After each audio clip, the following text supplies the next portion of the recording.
Apa benar Anda menemukan satu sistem yang diajarkan secara persis oleh Al-Quran, Al-Hadis tentang khilafah? Saya jadi pengikutnya, saya akan mengkampanyekannya. Tapi pasti itu tidak ada, karena saya sudah berkeliling pesantren, berkeliling perguruan tinggi. Saya tanya mana sih dalilnya? Tidak ada. Kita sedang tinggi-tingginya ya, sudah kemetseret menegakkan khilafah.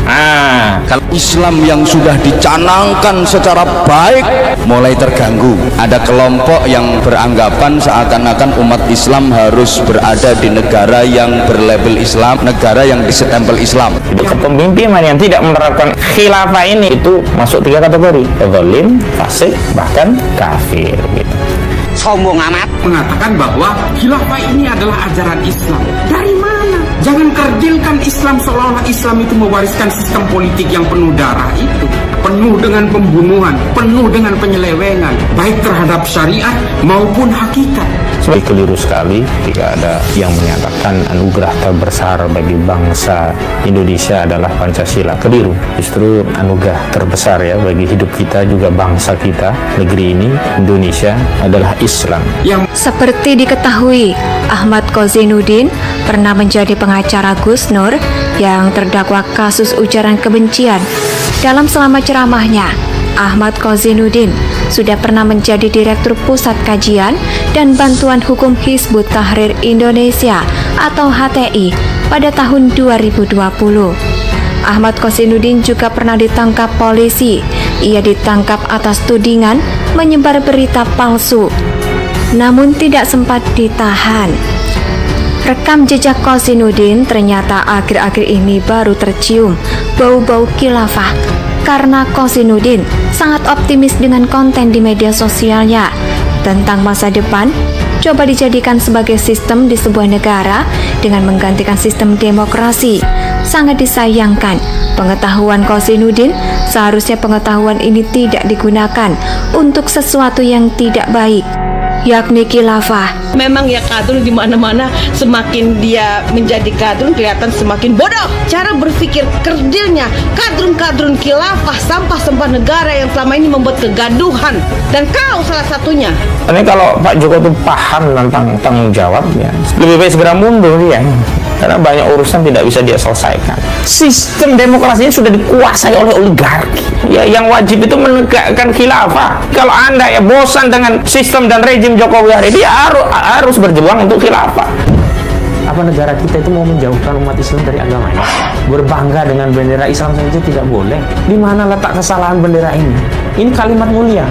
La ilaha illallah Muhammadur Rasulullah. Khilafah dinilai tidak fair karena ia bersifat imajinatif. Khilafah tidak bakal terwujud dan benar-benar menjadi sistem di suatu negara, apalagi di seluruh dunia, karena mustahil terwujudnya sistem pemerintahan yang diakui oleh seluruh negara di penjuru dunia. Kita tidak habis pikir semangat mengusung khilafah dalam memperjuangkan sistem ini. Mereka seakan-akan mengharapkan sesuatu yang bermanfaat sedikit pun, sehingga tidak bernilai apapun.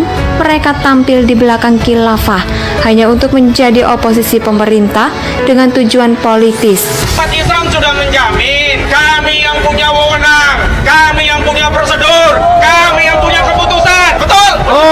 Takbir! Allahu Akbar! Takbir! Allahu Akbar! Allahu Akbar! Saya ingin membela bendera Islam, membela kalimat la ilaha illallah. Apa kalian tidak bisa baca, buta apa? Coba baca lagi. Ini bendera tauhid. Aliwa ar-roya itu sebenarnya bendera Islam. Patokan dasar dalam perjuangan Islam itu substansinya, bukan simbol-simbolnya, bukan namanya, bukan benderanya. Mereka hanya untuk melumpuhkan kekuasaan pemerintah sehingga mereka dapat merebutnya kembali. Yang mengusung khilafah sesungguhnya membual saja. Mereka tidak mempercayai atas apa yang diperjuangkan. Sangat mungkin ketika kekuasaan didapat mereka pasti tidak bakal memperjuangkan khilafah lagi. Mereka akan tetap kembali ke demokrasi karena hati nurani mereka hanya terpaut terhadap demokrasi. Sadar atau tidak mengusung khilafah, dalam hati nuraninya ingat bahwa demokrasi merupakan sesuatu sistem yang dibangun dengan sejarah perjuangan oleh beberapa pahlawan bangsa. Sekarang saya mau tanya kepada kalian yang beragama Islam, apa salah bendera tauhid itu? Ustadz baru-baru saya rembes mengatakan ini bendera tauhid, menolak bendera tauhid berarti menolak la ilaha illallah. Goblok karepmu piye? Jadi kalau kita mau bicara berpikir itu pakai nalar yang waras sedikit saja. Ini nggak perlu cerdas ini. Bendera itu sudah menjadi bendera Islam dan simbol perjuangan Rasulullah sejak Rasulullah dahulu diutus. Begini, bagaimana sistem pemerintahan kita, dasar negara kita itu harus diganti. Itu salah enggak? Salah kan? Salah enggak? Itulah radikalnya. Itu persoalannya. Kok kalian begitu jahat sekali gitu terhadap bendera tauhid ini? Begitu merendahkan sekali kalian dengan bendera tauhid ini gitu. Apakah dia tidak dikaruniai oleh Allah akal untuk berpikir? Afala tatafakkarun, afala ta'qilun? Apa kalian tidak mikir? Sangat tidak bermoral orang-orang yang tidak memperjuangkan, apalagi bersikeras menggantikan demokrasi dengan sistem yang lain, karena perjuangan mereka yang sesungguhnya bukan untuk khilafah, tapi hanya untuk melumpuhkan kekuasaan pemerintah. Maka tidak boleh baper merespon setiap argumentasi yang disampaikan mereka tentang khilafah. Semenjak kapan ada bendera tauhid? Kalau itu bendera kaum muslimin, mestinya semenjak dulu bendera itu ada.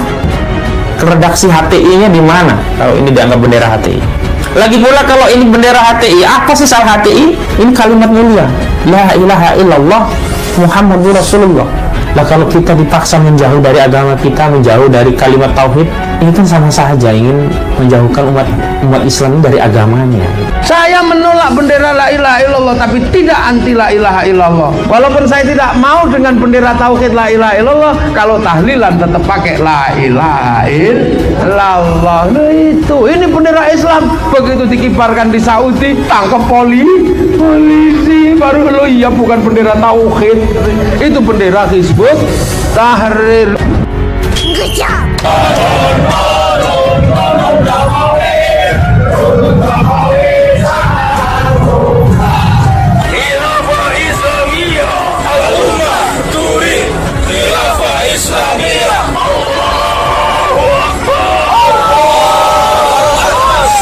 Anggap semua argumentasi mereka sebatas membual saja. Maka dari itu, pemerintah atau rakyat tidak boleh terpengaruh dengan modus khilafah yang digambarkan oleh pengusungnya.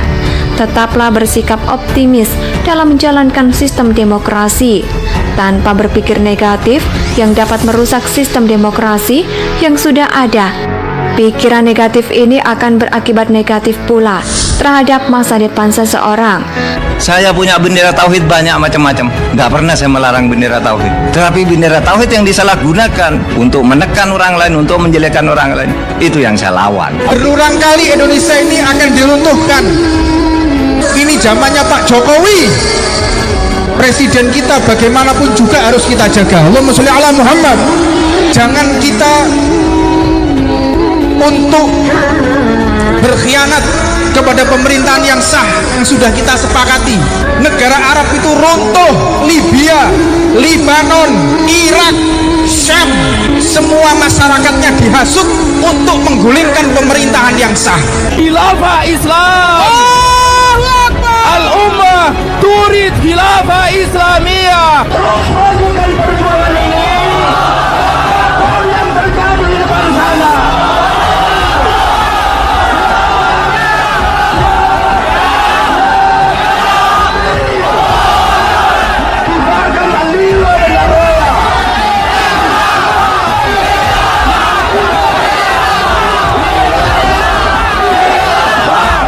Sekarang Libya hancur, Irak hancur, Indonesia akan difungsikan dengan yang sama. Hati-hati. Perubahan yang harus kita lakukan adalah perubahan untuk menegakkan khilafah. Kozainuddin itu adalah seorang politikus, pasti pikirannya tidak seluruh agamawan, fundamentalis, pasti punya kepentingan semua kampanyenya tentang khilafah. Secara general kepentingan yang dimaksud adalah kekuasaan. Kozainuddin pasti sadar bahwa tidak ada musuh yang abadi di dalam politik. Sebaliknya tidak ada teman yang abadi pula di dalam politik. Boleh jadi sekarang di saat berjuang menggapai kepentingan yang dirahasiakan Kozainuddin, masih sangat soulmate dengan pengusung. Apa hukum menegakkan khilafah saudara-saudara?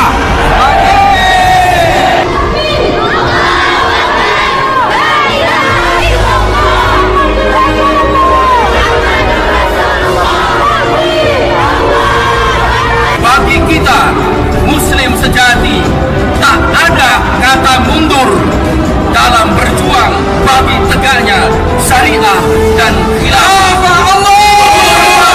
Saya Jokowi, saya Indonesia, saya Pancasila. Negara Pancasila ini sudah final. Kalau ada yang keluar dari Pancasila, dari Undang-Undang Dasar 45, dari NKRI, dari kebinekaan kita, itu hal yang sangat fundamental sekali. Kalau ada ormas yang seperti itu, ya kita gebuk. Khilafah itu punya visi untuk menjadikan Islam sebagai rahmatan lil alamin. Di situ disebutkan pemimpin daripada sistem khilafah itu disebut sebagai khalifah atau imam atau amirul mu'minin.